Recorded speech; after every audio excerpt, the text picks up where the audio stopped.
Alkainitzeko zirkuituan lehiaketa hastear dago. 25 unibertsitateko ingeniaritza ikasleak boxetan daude, motoei azken ukituak ematen. Urduri, azken urte eta erdiko lanaren emaitza lehiatuko baita asfalto gainean. Moto Student lehiaketa Moto Engineering Fundazioak sustatzen du, eta aurten du lehenengo urtea. Ingeniaritza eskolek egindako ikerketa lanaren emaitza dira motor hauek. Izan ere, antolakuntza kontuan izango duen faktore garrantzitsuenetako bat, ingeniaritzaren aldetik berritzaileak izatea izango da.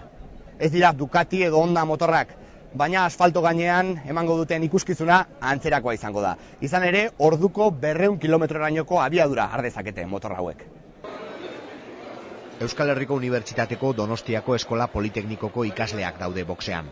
Dena prest dago jada. Kasualitatez, beasaindar batek gidatuko du donostiarren motoa. Zozketa bidez egin da aukeraketa, eta Gipuzkoarren motoari piloto Gipuzkoarra egokitu zaio. Andoitz Bonillak 10 urte ditu, eta moto gidaria da dagoeneko. Igor Amado piloto ezagunak eman dizkio gidatu behar duen motoaren inguruko lehen argibidea.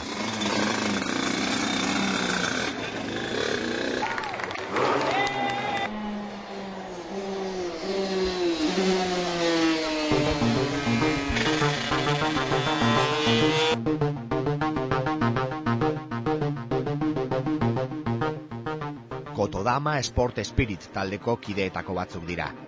Eta hauxe da haien tailerra. Azken urte eta erdian, EHUko Eskola Politeknikoko laborategi hau lantegi bihurtu dute.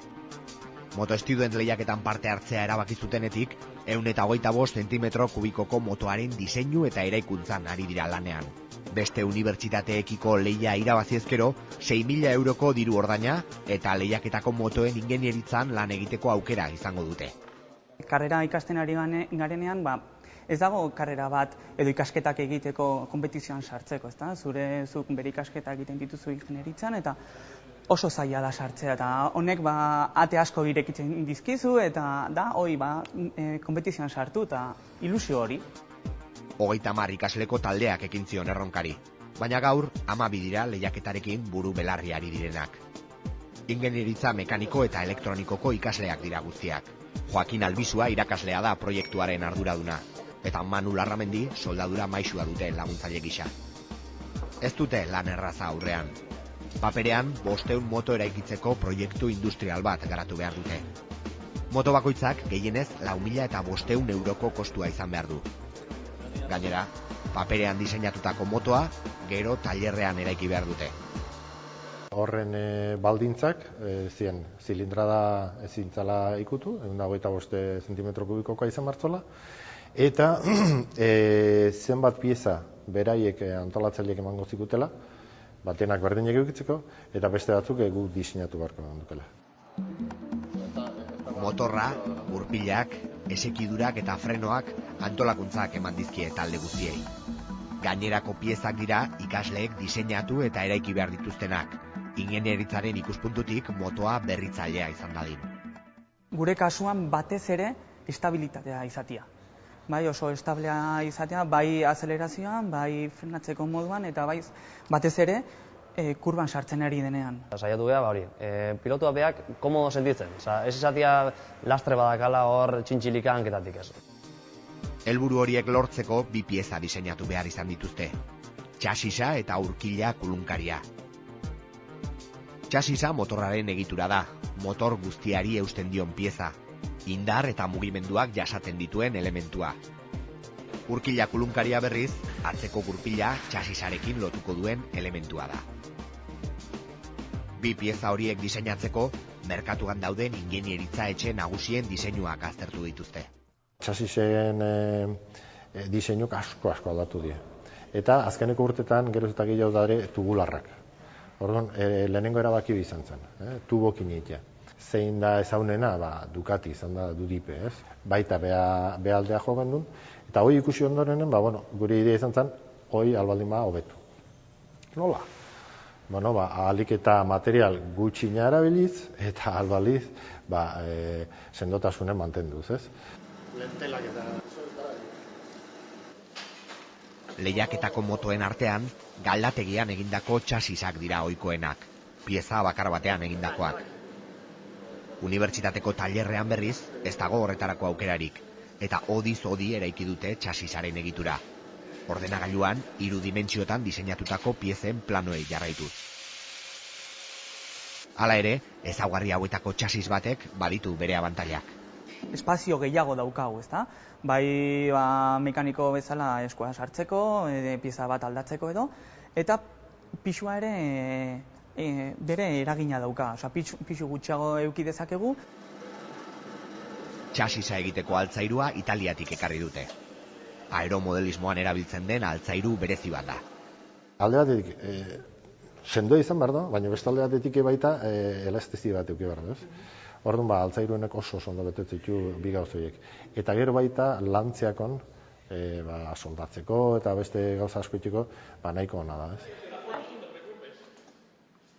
Urkila kulunkaria eraikitzeko aluminiozko profilak erabili dituzte. Aldi berean, arina eta gogorra den material bat erabiltzea izan da helburua. Motoaren berezitasun nagusia ordea ez dago pieza honetan. Motoaren atzeko esekiduran baizik. Atzeko suspensioan, bai? Egin dugu suspensio horizontala, eta ez da oso ohikoa. Pilotuan gorputza semata gehiago hobeto izatea. Manejabilitatea gorputzeko pisua izango zen bezala. Orduan, induduna hori, zentratu pisua gorputzea aurreatzeko. Pieza guztiak prest daudenean, motoa montatzeko unea da.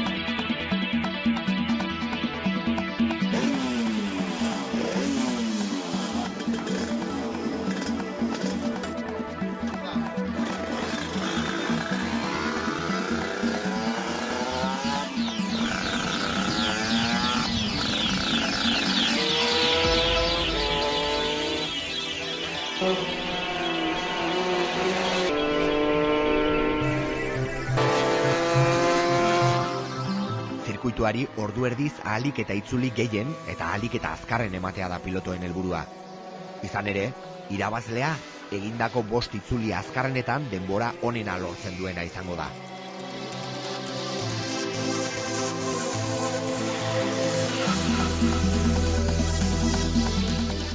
Norgehiagoka amaitu da, eta emaitzak jakiteko unea da.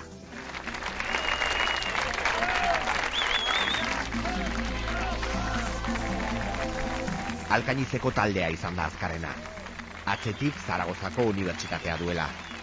3. moto bizkorrena, EHUko Donostiako Eskola Politeknikoko ikasleena izan da. Hala ere, ez dute podiumera igotzerik izan. Paperean aurkeztutako proiektu industrialak eta aurreko egunetan motoari egindako frogen emaitzek 4. postuan utzi dute Kotodama Sport Spirit taldea. Dena dela, jaso gure zorionik beroena.